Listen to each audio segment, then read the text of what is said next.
All right. Today we have Kyle Lipton here for the Meet the Masculine series. And Kyle, welcome. Thank you for being on with me today. Thank you for creating this space and saying yes. I would love to know, before we dive into your story and all that you be, where can people find you if they want to look you up? You just go to Craigslist.org. No, I'm kidding. Yeah. You can find me on social. I have my Facebook. You just type my name, Kyle Lipton. And then you have me on Instagram, which is at Kyle_Lipton. Perfect. Website's coming soon to a theater near you. TBD. Yes. Yes. Awesome. So Kyle, you were my first yes. When I made the ask for this series, you were the first one that said yes. And one of the reasons you immediately came to mind when I was putting together the men that I wanted to ask to be a part of this has been your level of commitment to the journey. I think we've known each other for years now, and we have seen the glow up. Yeah. So your commitment to me, to this journey, to you has been so profound. Can you share more about how that came to be for you? Yeah. I mean, ever since I was probably around 13 or 14, I got on this personal development path and this path of wanting to be better, wanting to improve my confidence. And, you know, I've been to everything from like Tony Robbins to Tantra workshops, like the whole spectrum of everything. And I've just been such a curious student. But for me, I would say within the last 2 years, I've really had this profound, deeper realization that there's really no going back, you know, because I think on a deeper level, all we're choosing is I couldn't consciously live with me choosing an illusion, me choosing fear, me choosing something that's not real, and then wondering what the rest of my potential is going to be like. So for me, it feels more like, yes, I can be compassionate with myself. I can take my time. I don't have to do everything in a day, but I'm also not going to bullshit myself and say the journey ends here or this is the limit if I know that's not true. And I think so many of us, we get caught in this trap of saying, I don't know, or I'm confused, when in reality, what would be the more humble thing to say is I'm afraid. And I'm totally cool to say I'm afraid. Sometimes I might grit my teeth and say it, but, and for me, it doesn't feel like, am I going to go all the way? It just feels like when, which is a big distinction, you know, because when is okay. I can be compassionate. I can take my time, but I know where I'm going, which is a big difference than, I don't know. And, you know, I'm not sure, which a lot of times is fear in disguise. Yeah. Yeah. Ooh, that's powerful. Not if, but when. Yeah. Yeah. What is your definition of a conscious man? Damn. I like that question. I know what the answer is. My definition of a conscious man is someone who is fiercely committed to love.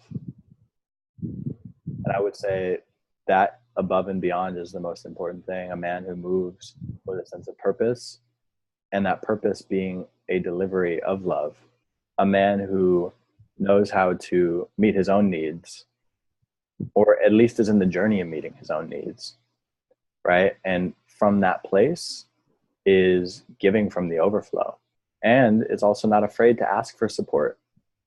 And is also not afraid to be himself. And I think also open to relying on other people, leaning in on other people, which I think is a huge distinction in relationships. I'm happy to talk about that at some point. But yeah, someone who's fiercely committed to love feels like the most potent definition.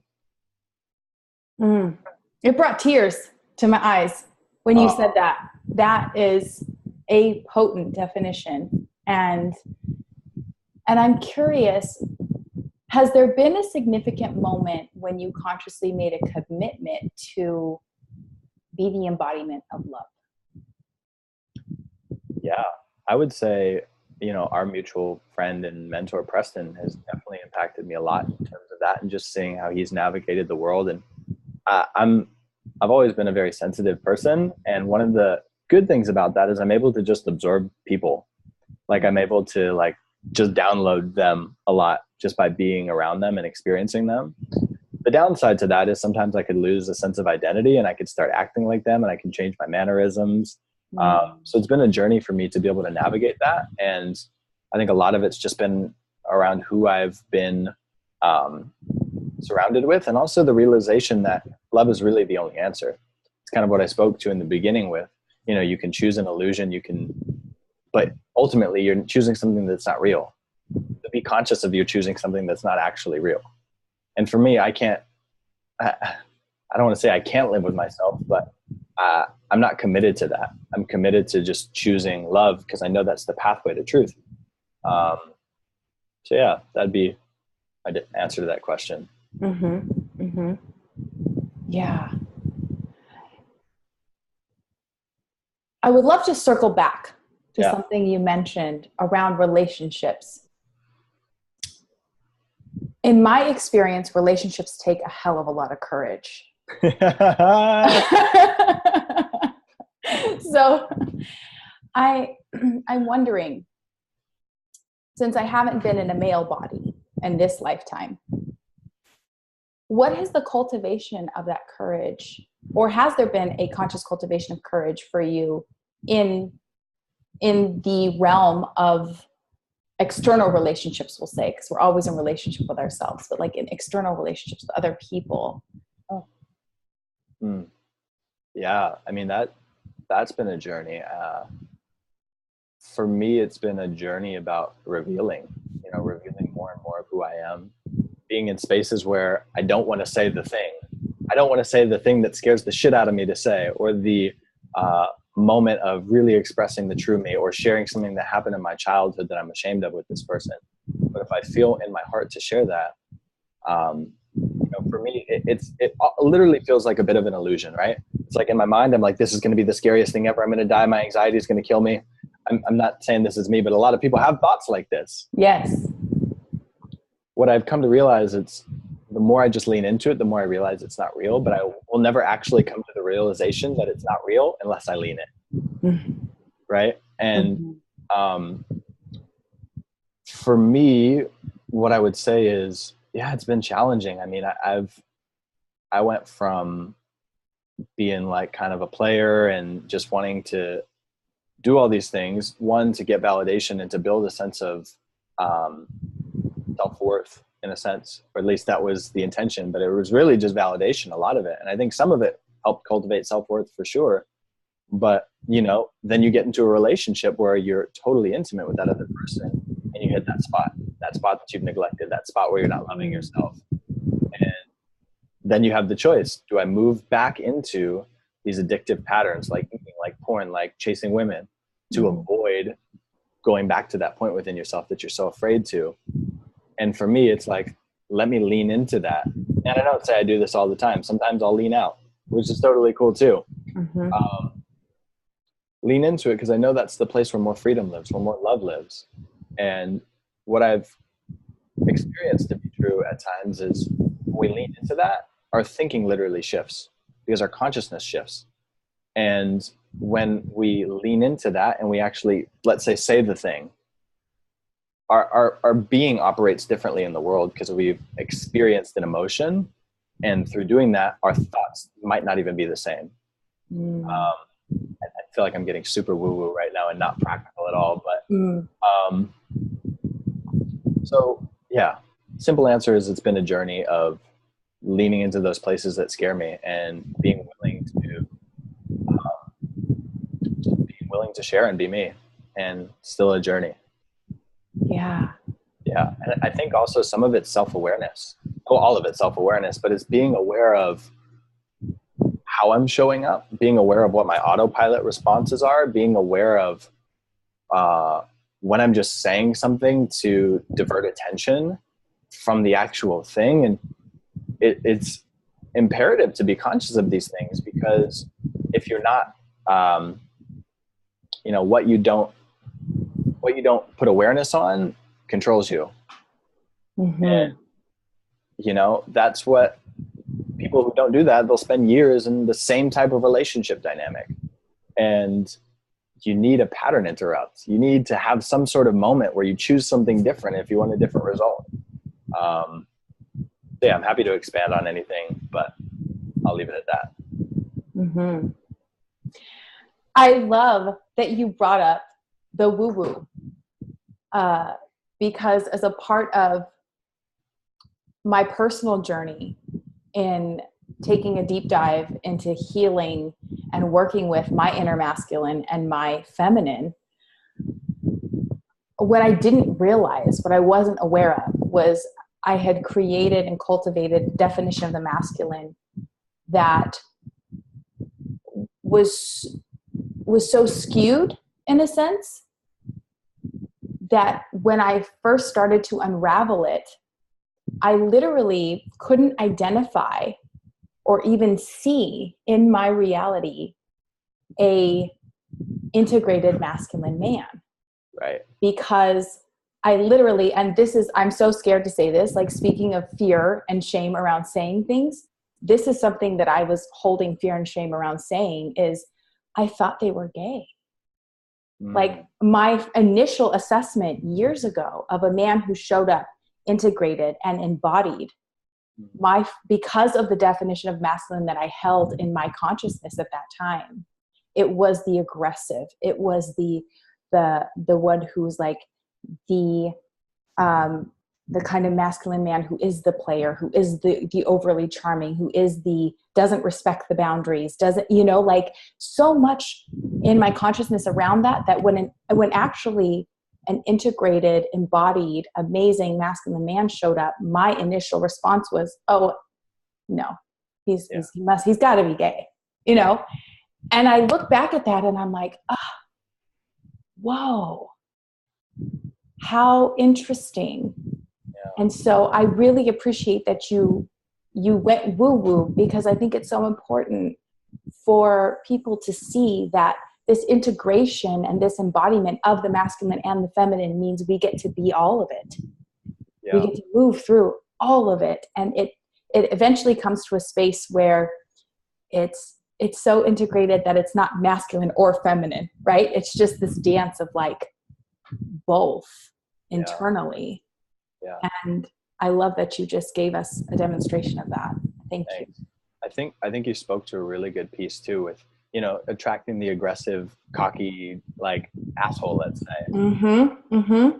The thing is, though, in that archetype, there's masculine energy, right? There's that forward moving energy, and that's what'll still attract, let's say, a feminine woman of a certain vibration, because it's like, oh, like, at least there's some masculine energy, but not realizing that there's a level beyond that to where you don't have to sacrifice as much. You don't have to say, okay, I'll just take this because I'm still getting the energy. I'm still getting that masculine energy. So I think that's a key distinction to realize, like, there's masculine energy in that, and that's not the cream of the crop. And you won't be able to see that unless you look within yourself, right? You'll come up with the stories like, oh, they're gay, all these things. When in reality, what can actually happen is, when you get into the space of someone who's integrated in that way, you wouldn't be able to, and I say you being anyone listening to this, is you wouldn't be able to hold that, or it would scare the shit out of you, because it would confront all the parts of yourself that you haven't loved on and looked at. That part. Right there. That part. I just to give context to that. Yeah. When we met initially at the Samurai Game in 2015, I think it was 2016. Okay. Kyle's gay. It was this experience of meeting Preston for the first time in the physical, and I hadn't been following him really. It was one of those things where he was just somebody that kept popping up into my awareness. And it was like, okay, I got to be here. I know I'm supposed to be here. Facing off with him eye to eye, and I felt terrified, right? Because I hadn't experienced a man in this way. I felt naked, even though I was fully clothed. I was, fully present. I was terrified. And that's exactly what he spoke to within me, was he spoke to all of those things that I hadn't yet looked at. and I hadn't yet healed, right? Because I was standing in front of somebody that couldn't be manipulated by my feminine, that couldn't be, that none of my tools at the time would work, you know?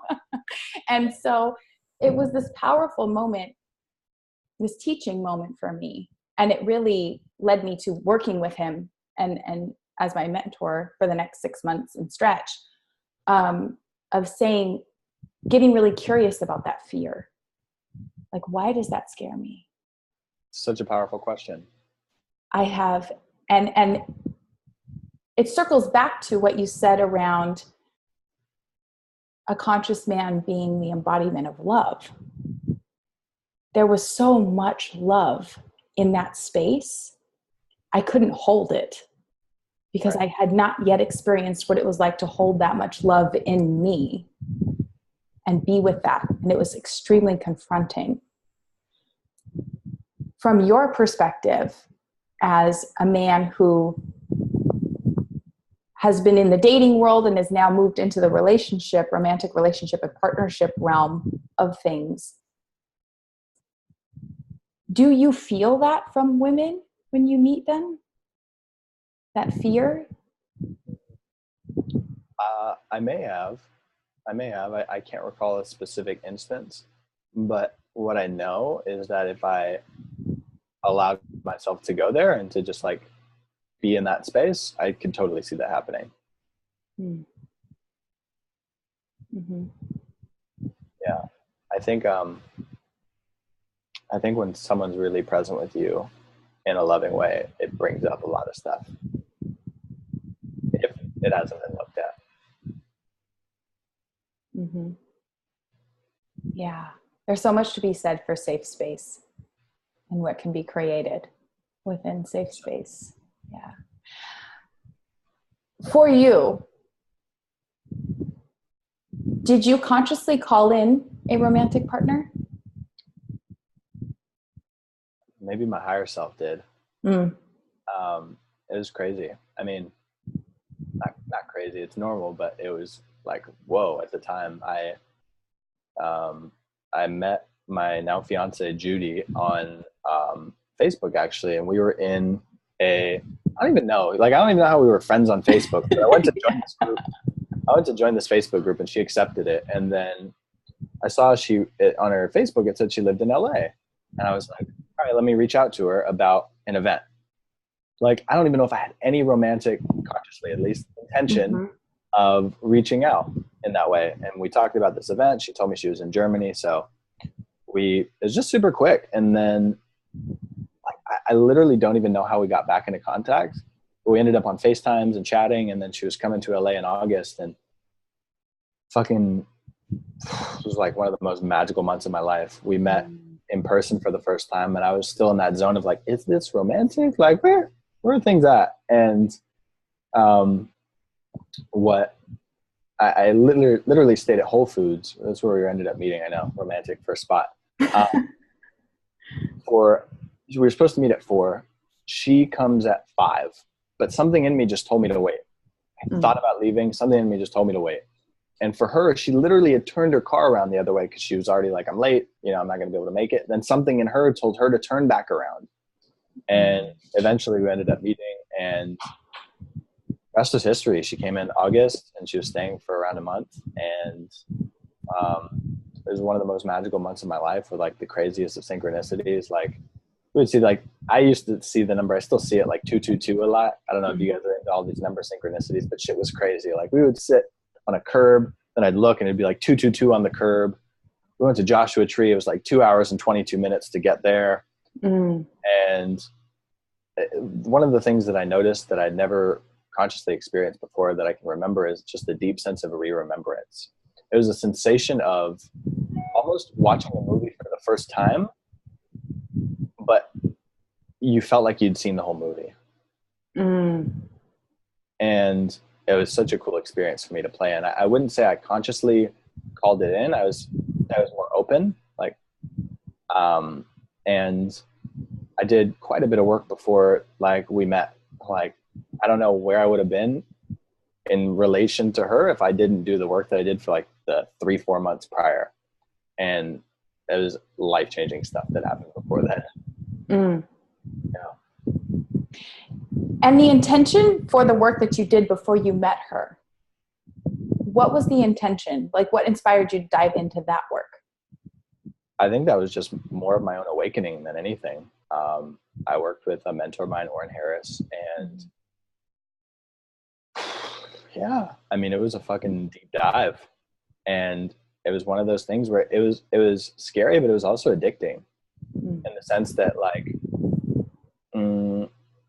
I had nowhere to hide, and I had to just keep leaning in. And if I didn't say anything, I would feel it in the space, and it would mess up the whole like frequency of the space. And then it was just kind of like, imagine being in a silent space with another person, and you both know what the thing is to say, and you're not saying it. It felt like that some of the times. And that helped me a lot to build awareness and to also just like continue to lean in. Mm-hmm. Yeah. Oh, that feels really good. I'm just being with all of that, because that's like the soul communication, soul to soul. It's like that frequency of communication where you actually don't need language per se. It's just that knowing.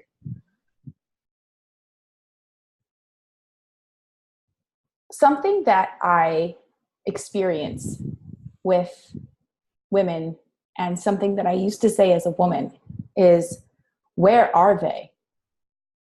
Where are the conscious men? Right? And almost as if from such scarcity programming, right? Of like, they're this magical thing that is hard to find, tough to keep, kind of thing.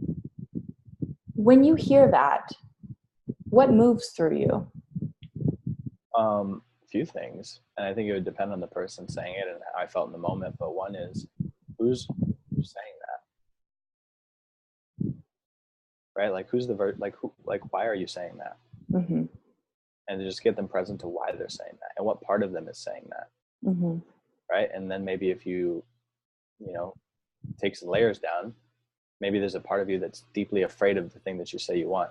It's kind of like saying, I don't know. Let's say, I don't know what direction to go, when in reality, the truth is you're scared shitless of your clarity, right? Because it's a lot easier to say, I don't know, than to know what to do and to not choose it. That's harder to live with. Mm-hmm. So for me, I would say, investigate why you're saying that. And also too, you could be totally doing the work and live in like Arkansas, and maybe you're just not aware of where the conscious dudes are. So that's another thing. Mm-hmm. So I would say, assess where you're coming from and ask yourself, like, who would I need to be to attract someone like this in my life? And what needs do I want them to fill? Right? Mm-hmm. And then even be in the inquiry, oh, am I meeting those needs for myself right now? Oh, I'm not. Oh, what can I do to meet those needs? And I think very important. And there's also a level beyond that, because it's like, for a woman, what she might really want is a guy who's so present with her, who can feel her even deeper than she can feel herself in that moment. Right? Mm-hmm. Which is being, yeah, I don't know if I have much more to say on that, but happy to expand. Mm-hmm.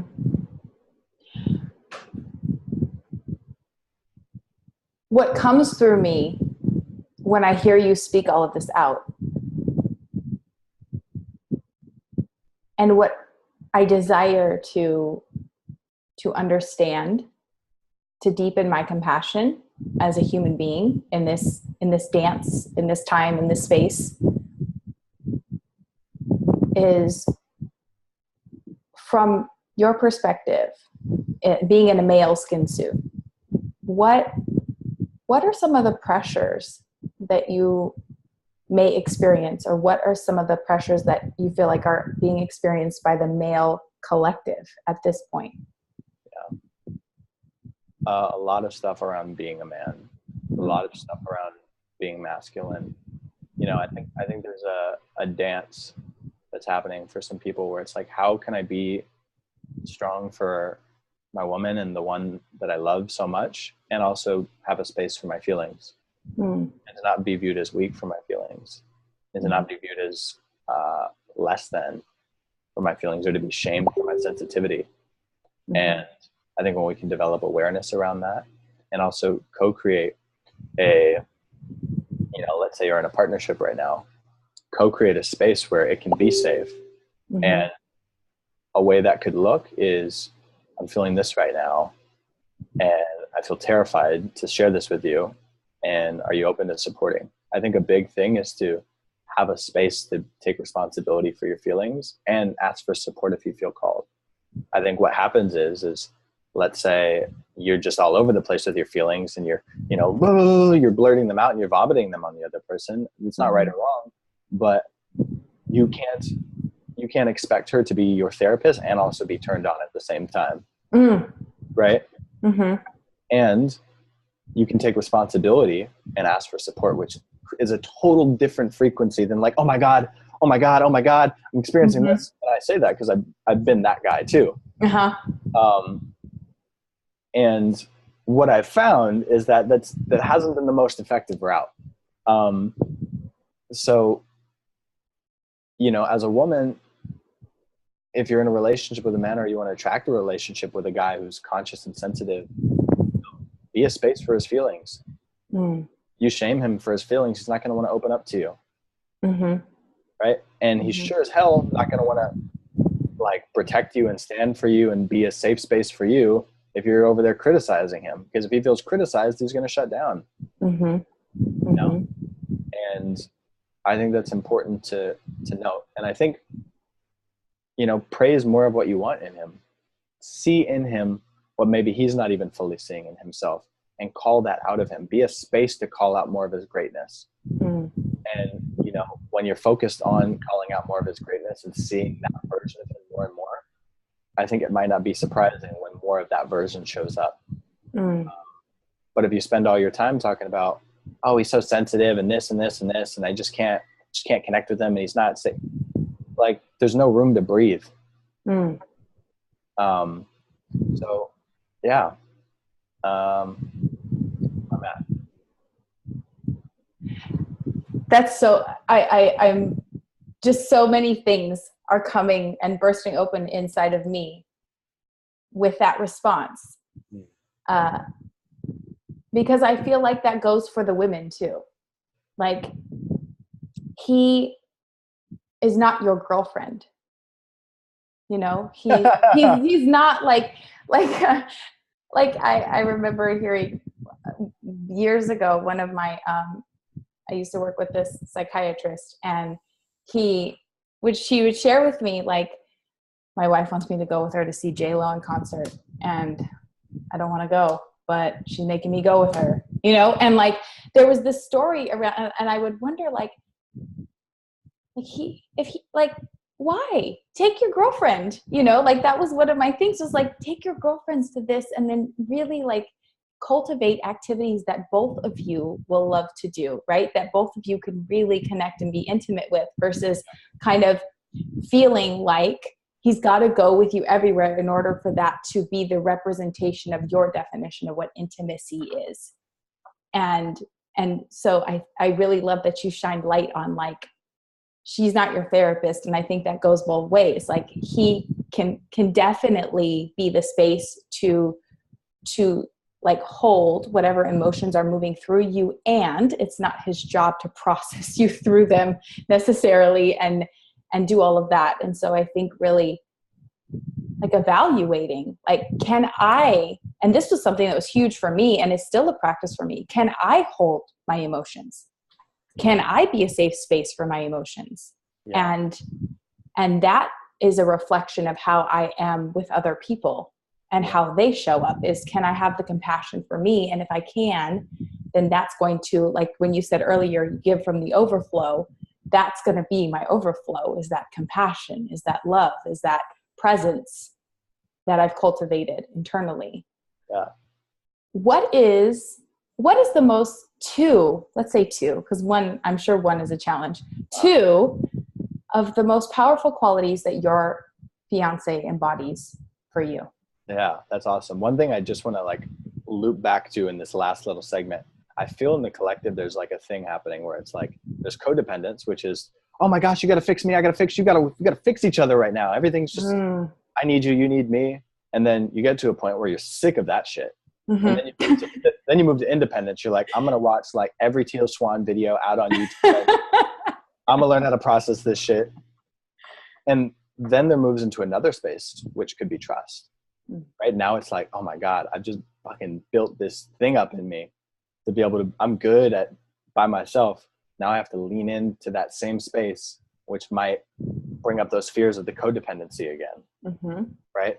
So I think that takes discernment to be like, wow, I'm going to consciously allow myself to trust this man and know that it's different this time, and to at least take the leap. You know, because a lot of the paradox is that what we're most afraid of sometimes is the thing that we actually want. I'm definitely afraid to trust you, but I really want to. Yeah, I really long for it. Right. Yeah. So that was just a quick little piece I wanted to say on that. What does she embody? Oh my God. Two things. You said, what does she really embody that I love? Mm-hmm. I would say she has such a wisdom and such a depth and such like a beautiful presence. And I also love, like, I'll give an example. She might kill me for saying this, but fuck it. She has such a cute, like, feminine side. Like, I remember we were in Bali. It was the fucking funniest thing ever. We're at this outdoor restaurant on this island, and there's two restaurants right next door to each other.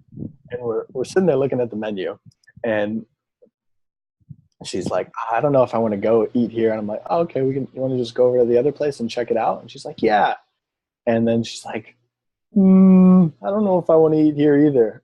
And I'm loving it. Like, it's so like amazing for me to witness that. And she's like, I'm like, oh, it's all right. We can just totally go back.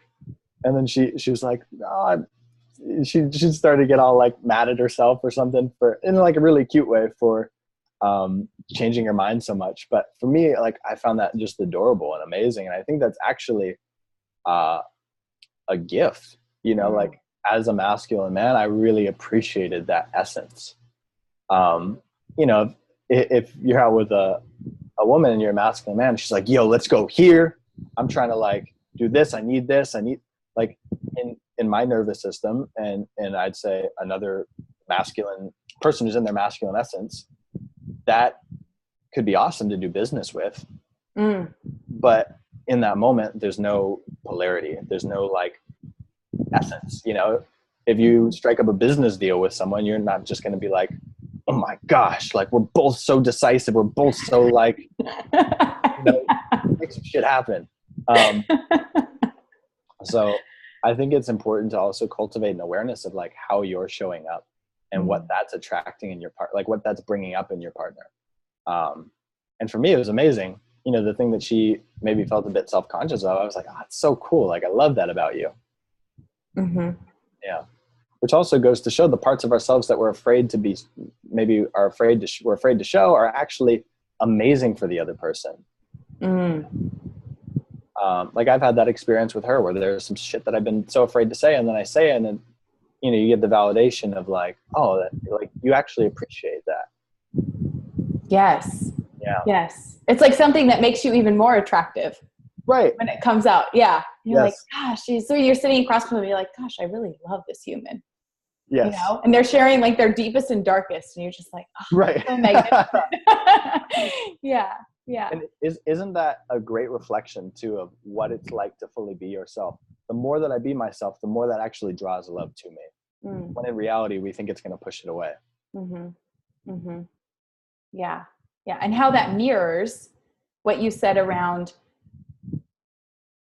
our deepest fear is actually receiving what it is we really, really want.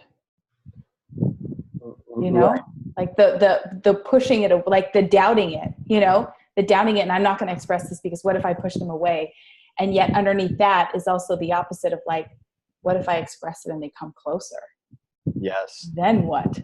You know, like Anxiety is confused as fuck. yeah, yeah, exactly. Yeah. And Awesome. and it's also like, so what? So Mm-hmm. what if you push them away for being your truth? Mm-hmm. So what if you push them away? Do you want to keep a relationship around for 6 years where you can't express yourself? Mm-hmm. You know, that's death. That's Yes. suffering. So I'm more on the side of take the chance, Mm-hmm. say it. Then at least you have all your cards on the table and they know what's up. Mm-hmm. Mm-hmm. And then from there, they can decide whether or not to love you or Yeah. like you. And then it's like, cool, there's alignment. Awesome. There's not. Awesome. Now we know, and we don't have to spend a decade to get to that point. Mm-hmm. Amen to that. Yeah. Amen. It's win-win, you know, and that's I love, like, in my experience, that's how the universe works. Like, everybody wins when we're in alignment with universal law. Yes. Everybody Yes. wins, you know. Yeah. Is there anything, I'm looking at time, is there anything that you would feel compelled to add to this space? I'm good on time, by the way, so Okay. no rush if Okay. you have any other questions. Awesome. I think relationships, I think all of just this exploration is such a beautiful mirror for us on our journey. And if I think a powerful realization is like, there is no external world in a sense. Mm-hmm. If everything we're literally experiencing is a reflection of who we're being, Mm-hmm. then all we have to do is shift internally. All we have to do is create a shift, and then life is different. Mm. And the more we stay in the questions that aren't serving us, like there's no conscious statements. There's no conscious guys out there. There's none of this. There's none of that. That's literally what we're creating for ourselves. Mm-hmm. Until we actually move, I think a better question is, how can I move deeper into love right now? What's my truest expression in this moment? What would it look like for me to fully show my heart to this human being right now? Mm-hmm. And having those questions, the inquiry of that, can put you in a more of a receptive state to authentic connection. Mm-hmm. You know, because you're being authentic with yourself, and you know you can't attract what you aren't. Yes. Yeah. That part. That one right there. That one right there. You know, you can't attract what you aren't. I'm letting that land. And so, how have you found yourself now that you're in this dance of partnership, romantic partnership? How have you felt yourself navigating conflict? Shitty at times in the past. Mm-hmm. I think for me, one of the big keys has been radical responsibility, which takes me swallowing pride and ego of wanting to be right or wanting to be in the power position, whatever that actually means, and to own up whenever I, let's say, make a mistake. And by mistake, I mean, it's a relative term, but and to just share. And one good measure of that is when I share something, do I feel myself softening or hardening? Oh, that's, yeah. Right? Because if we're hardening, we're still in some sort of conflict within ourselves. What's the thing that I could say that would soften me right now? Because the thing that would soften me would like open my heart up more to actually connect with this person at a heart level. And connecting at a heart level is the space where no conflicts exists. And yeah, I think one has been communication and sharing and expressing things that trigger me, what I would prefer. And it also, for me, I've noticed there's been a phase of where that's actually hindering me to express triggers, where it's actually a point back to, no, let me sit with myself. Let me be with myself before expressing this. And what I've noticed in myself is sometimes I can use that in the past to get the energy out instead of sitting with it, right? Let me have this conversation so I can feel better versus let me sit with this, see what's here, and learn to create resolve within myself to where I'm not dependent on a conversation to get back into my power. Mm-hmm. right? Which is it was a huge piece for me. And it's still something that I'm in the, still being with. So that's huge. And also empathy, like really attuning yourself to the other person and getting into their shoes, right? Mm-hmm. There's nothing better when someone can actually understand, even if you're wrong, quote unquote, there's nothing better than seeing someone say, you know what, I feel like I totally get where you're coming from. And probably if I experienced that, I could totally see myself reacting the same way. That's not what I meant, but I get you. And even that can create intimacy, because it's like, and bring the walls down, because then you're not in conflict. It's just, I understand you. Breath of fresh air. Yes. And I think what's important just to have a framework is you're not against each other. You're a team against whatever that thing is that's creating conflict. Right? So it's like, let's look at this together. Be with this together. Let's not do you versus me, which is a totally different dynamic. Yeah. Yeah. Let's look together at whatever this barrier is for us to experience a deeper sense of love. And there's the softening. Right. Exactly. Too. Yeah. There's the opening. And thank you for illustrating all of this, because it reminds me of what you said earlier around like kind of the phases of evolution within relationship and consciousness in relationship, around like, okay, codependency, and then I'm going to go watch a bunch of Teal Swan, and now I'm going to, dive back in and trust. And maybe you can speak to this as well, but at least in my experience, it's been like stepping in again with that awareness of I'm building a practice.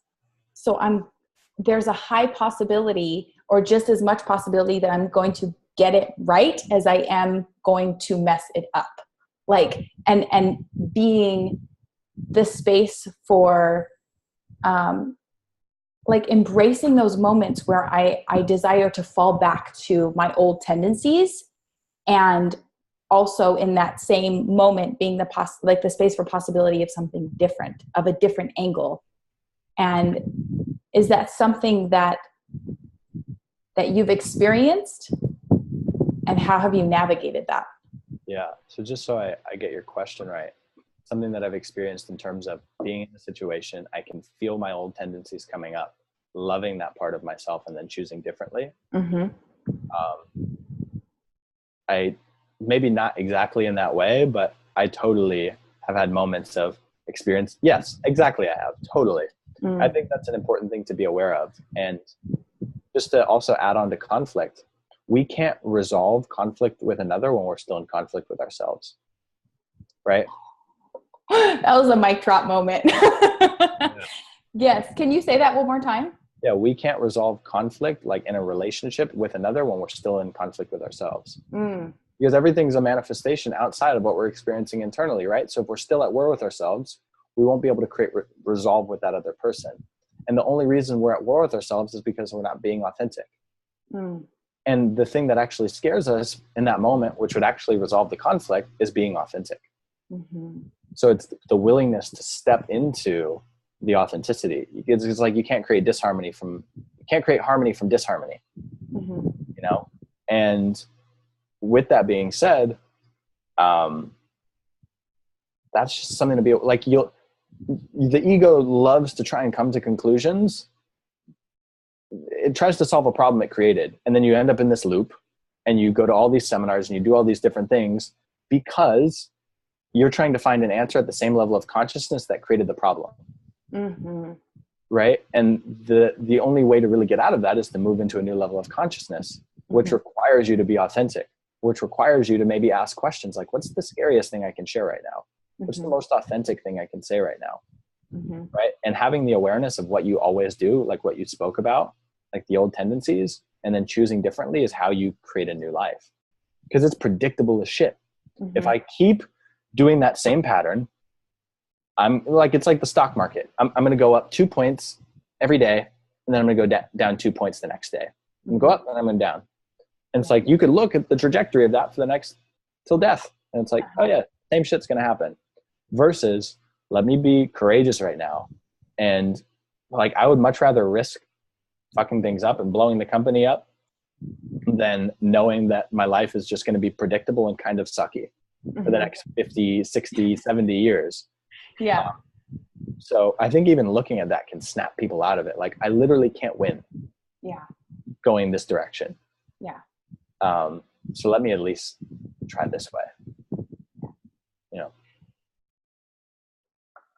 Have you ever been, and I'm asking this with the intention of presencing if men experience this too, because as a woman, I've for sure had those moments where my programming went into autopilot and I got to the other side and was like, looked back and was like, damn, you know, like that just went exactly how I'm trying to not do life anymore.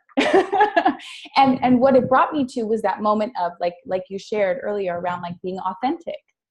Like I could have in those moments said, you know what, it's done. I'm not going back, whatever, let's just move forward. Or I could say, let me be authentic and let me go back to this person that walked through the situation with me and own that my actions in that situation were not and are not a reflection of what I'm committed to, and possibly apologize or make it clear that I'm no longer like swallow my pride, you know, like, and own it. Like I effed up there, you know, and owning that vulnerably and then creating, right? That's that moment of like more space, like, oh, I can breathe now. I don't have to continue moving forward pretending like that was intentional when it wasn't, you know? Have you experienced that? Yeah, 100%. Yeah, it's like, and that's the thing that actually creates the connection, right? Because we're holding it in, we're at war with ourselves again, or we're just thinking about it like, should I apologize? Should I not apologize? And owning it, clearing the space, because that can still end up in the space, which disrupts the harmony and the connection. And you actually, and I'm sure you've experienced this, you actually become a space for more love, right? Because you're like, here's what happened. And then you are so vulnerable because you're in a position where that person could reject you. You're also in a position where that person could see you and give you compassion and love you. Yeah. Right. And we're not the space for that if we're holding it in. Yes. All at once, it becomes the space of possibility for intimacy and clarity. Yeah. In that moment. Like, wow. Yeah. Beautiful. Thank you for all of your wisdom and your beingness. What are you creating now in the world? Love. I also do one-on-one and group coaching. One of the things that I'm excited about is I'm creating a 6-month group coaching program. It's like group coaching and one-on-one, but it's all really around, I get woo-woo and also get practical. Woo-woo level, it's awakening to more love and becoming more of your true self, experiencing more personal freedom. And how that actually translates, because some people love, you know, to know what it actually does. Like, you know, I'm just going to be more loving. I know. I mean, that translates to more confidence, that translates to better relationships, that translates to less self-sabotage, that translates to finally shifting out of emotions that haven't been serving you in the way, and learning how to be in relationship with yourself differently, so you can be in relationship with the world differently, and so you can actually move into your vision and move into what you really want to create for your life. And it's hard to do that, if not impossible. Well, it's impossible when we're repressing ourselves, or overindulging and addicting ourselves to things. Just to get to the root of, essentially it's the middle path. I was having a conversation with someone today, one of my clients, and they're literally, and anyone can look at this. When I'm not being true to myself, 2 things happen. I repress myself, or I overindulge. I eat chips, I watch porn, I distract myself on Facebook, or I repress myself. I don't communicate who I really am. I say it's wrong to feel how I'm feeling. And both of those are the only other trajectory of my life, then being true to myself, which is a big deal. So it'll help your energy, it'll help your health, it'll help so many things. And I mean, at the end of it, I just want people to feel light. I want people to feel free. I want people to feel confident. I want people to like fucking go for what they want in that vision that's on their heart and create that, because that's also what the world needs, you know? So yeah. And I would imagine you can testify to the magic that is when you live into that. I mean, yeah. Still living into it. Woo! Beautiful. Thank you so much, Kyle, for this time and this space. I appreciate you. I absolutely love watching your unfolding, and I'm excited to see what else comes of your beingness in this world. Thank you for creating the space. And likewise, like I could say all the same things. And I appreciate how, you know, you're in the unfoldment of this yourself and sharing it. And I think that's such a cool space. Like, I love how you're a student at the same time as a teacher, which is profound and I think very valuable. And also a level of humility that you have. Because what I feel is that if you saw something that didn't resonate with you, that used to resonate with you, you'd change it, which is a big deal. And yeah, just want to acknowledge that. It's super powerful. Thank you. Thank you so much. Again, where can people find you? They can find me on Facebook at Kyle Lipton, or they can find me on Instagram at Kyle_Lipton. Perfect. Awesome. Yeah.